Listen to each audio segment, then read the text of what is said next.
You're joined by the Sweet Science, breaking down boxing one punch at a time, powered by Fortress Boxing. We're just outside the Fortress Boxing Gym, and I am here with Birmingham's finest, Mr. Josh Rose. Josh, just want to ask, how are you? How is everything going? No, everything's good, man. I feel great.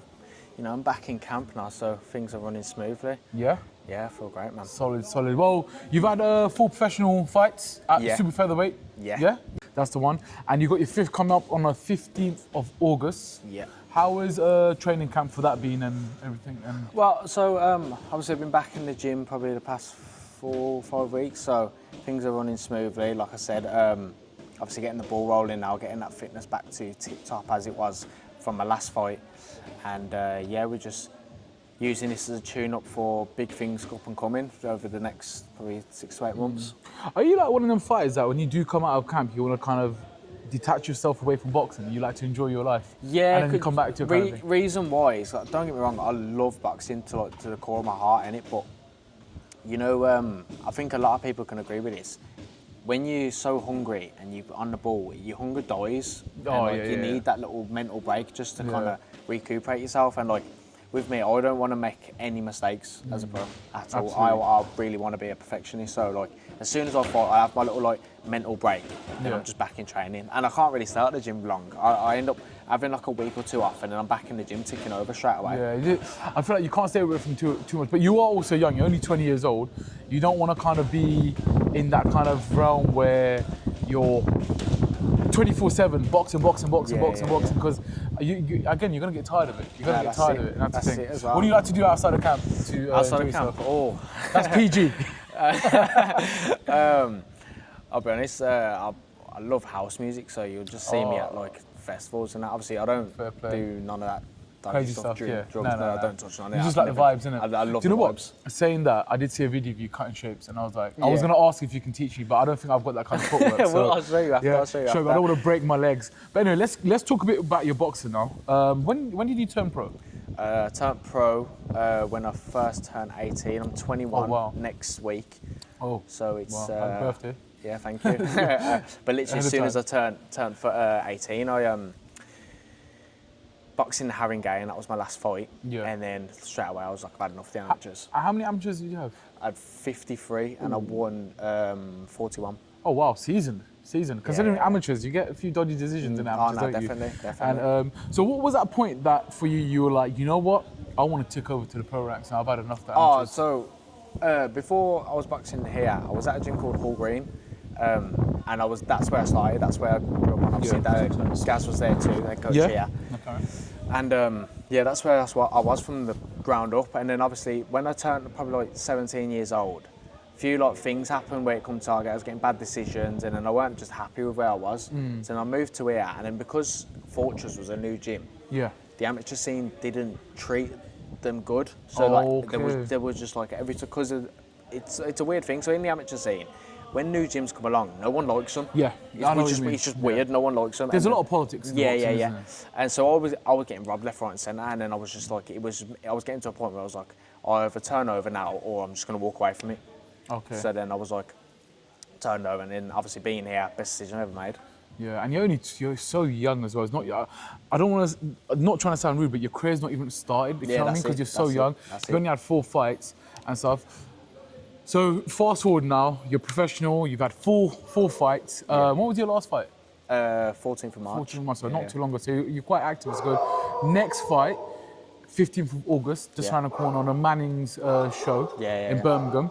Do you get a lot of people out there? Do you sell a lot of tickets? Yeah, I can do a good number.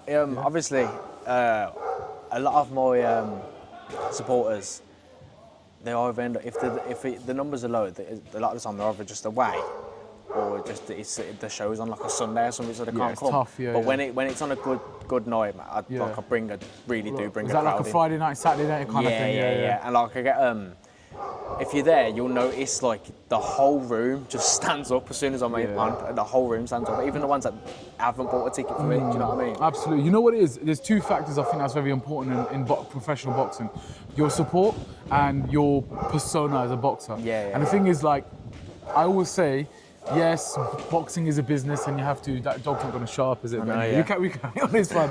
He wants to probably get in the interview anyway, because obviously you got to sell your tickets and get out there. But also, people are kind of attach a personality to a boxer.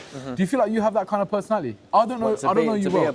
No, not obviously to be a boxer. No, I'm sure. I mean, like, yeah. Yeah, to be a goes kind hand of in hand. a personality in boxing. Yeah, I think so. Yeah. Yeah? I Are you think, like one of them ones that like if in a press conference if someone talks a bit of smack, you're giving it back?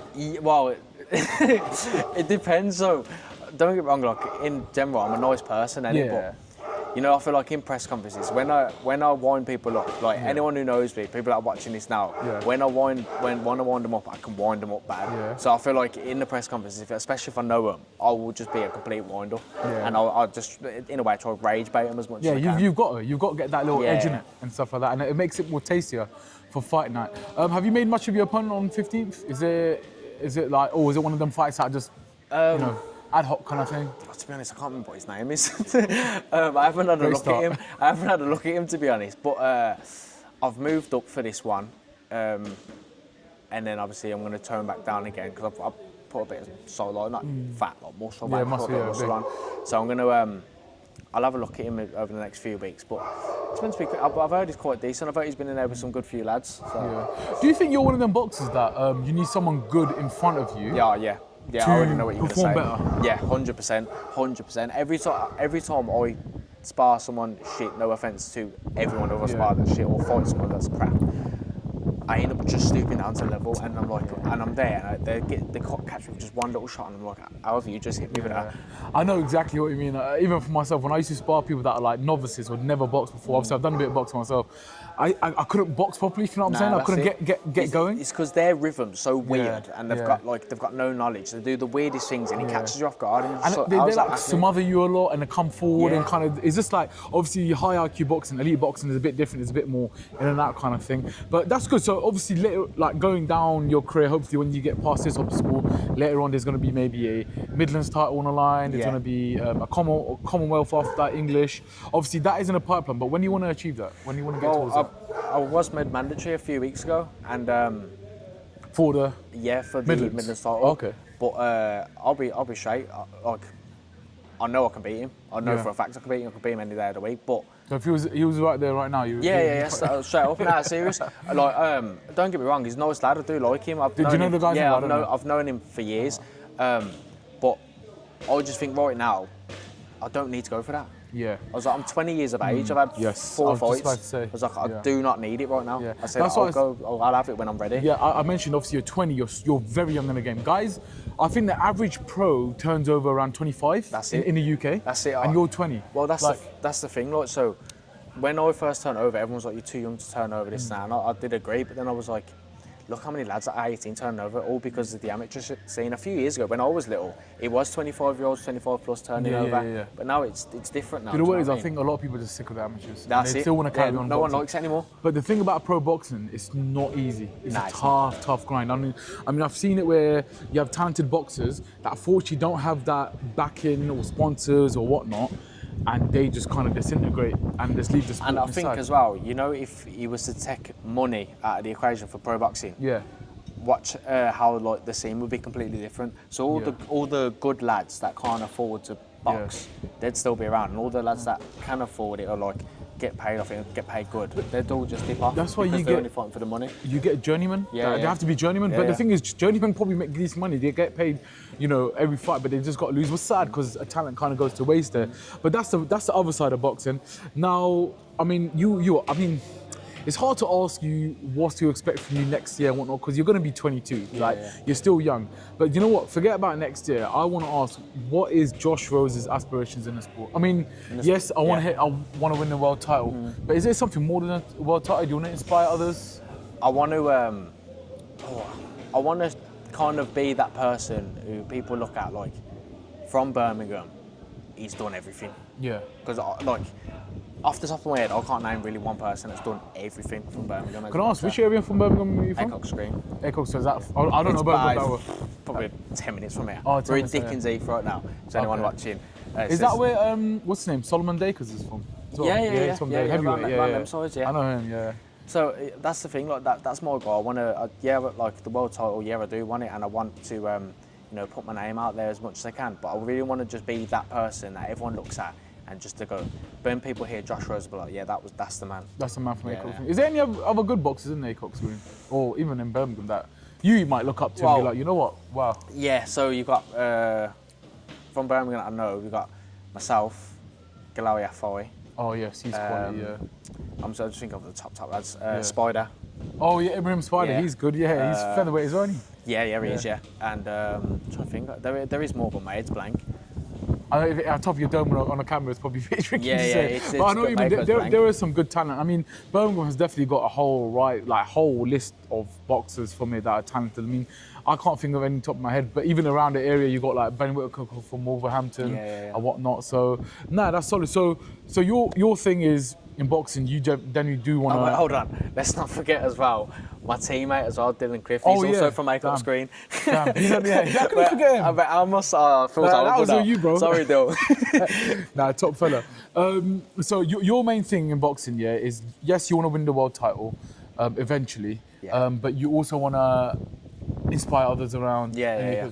Did you have someone like that when you were growing up? Well, obviously, like I said earlier before this interview, I didn't really know about my cousin Brian until I was like older. But at first, when I first started boxing, I'll be honest, my inspiration was my dad. Oh, he didn't box, so he was in the army. Oh, wow. It was just because I've always just wanted to be like my dad, and then just how he is mentally. That's always I've always aspired to be. And then obviously in the boxing world, when I noticed Brian and seen what he'd done, obviously in the sport, I was like, yeah, that's where I want to be now. Sorry. So you probably when you got in trouble at home, you got disciplined, didn't you? Oh yeah. From your well, now to be honest, my mum. Yeah, my mum's the one. Oh mate. Your mum's scarier. Even if she'll be watching this, she'll be laughing at. I just said that. You need that. I think that's important. So obviously seeing your dad in the army, I guess training. What regiment was he in? He was Royal Artillery. Oh, Royal Artillery. Oh wow. So yeah, serious. Yeah. So do you feel like you definitely took a few things like notes out of his book? And I think so. Yeah, I think both my mum and dad, because they're both very strong, like here and like they're very fiery as a whole. So like my dad's more of like the quiet side, and my mum's more like that. Yeah. So you need that. I've like. You think you got both? I feel like I've just been smack bang 50-50 on That's perfect. Yeah. I think you need a good mix of that. You need that kind of fire in you. No, definitely. And you need that kind of nonchalant where you can just relax and chill back and stuff like that. Now, going on, just to wrap up this interview. First of all, thank you so much for your time. Of course, man. It was good. Have you got any... Two things I want to ask, actually. I want you to give a message out to people like yourself from Acox Green or anyone. No, you know what? Not Acox Green. In Birmingham, in the country, around the world.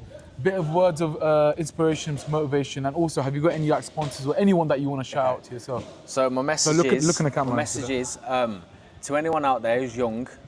If you've got a dream, please, for the love of God, just chase it, because you never know where you'll end up. Would you rather sit there in 10 years' time and ask yourself, I could have done it, or at least I tried, and you've got there? Do you know what I mean? So just for everyone out there, just chase your dreams for the love of God, please.